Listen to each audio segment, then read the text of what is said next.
Dans ce rappel numéro 4, nous allons parler de l'émission et de l'absorption d'un photon, bien entendu par un atome, c'est-à-dire par la matière.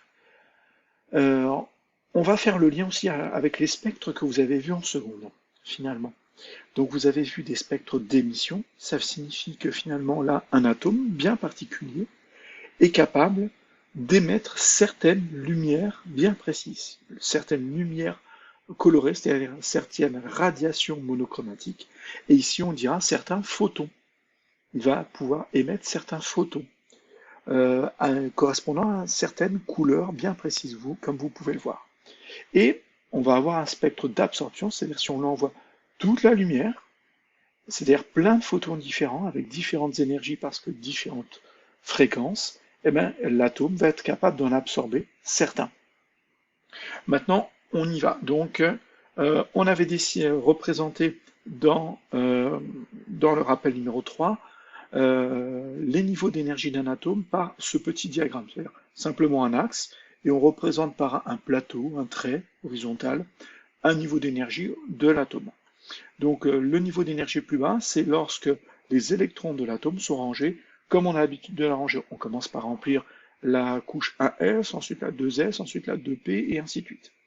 Et quand il va être dans un état excité, ça signifie qu'il aura absorbé l'énergie et les électrons seront passés finalement dans une couche supérieure, dans une couche qui n'est pas normalement celle dans laquelle il doit être rangé.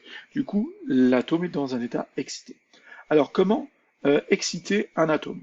Plusieurs façons, en lui envoyant un photon avec une énergie bien particulière, ou alors en le faisant chauffer, ou en le soumettant à une tension électrique. Donc différentes façons d'exciter un atome.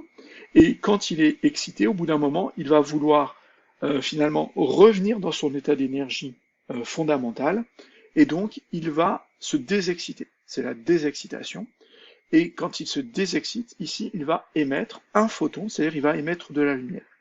Et il va émettre finalement les lumières, les radiations monochromatiques qui sont ici, et uniquement celles-ci, qui vont correspondre finalement au niveau d'énergie. Donc si je passe de E4 à 0, ou de E4 à E3, ou de E4 à... Eh bien finalement, à chaque fois, à chaque transition ici, de E4 à E3, va correspondre une certaine énergie perdue par l'atome, donc à un certain photon, et ce photon aura une certaine fréquence, donc une certaine longueur d'onde, donc une certaine couleur.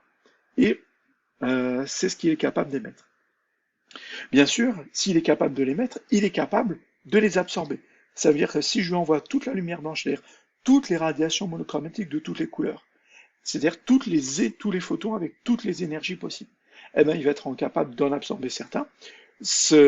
Par exemple, le photon qui a une énergie correspondant à la différence d'énergie entre le niveau E2 et E1.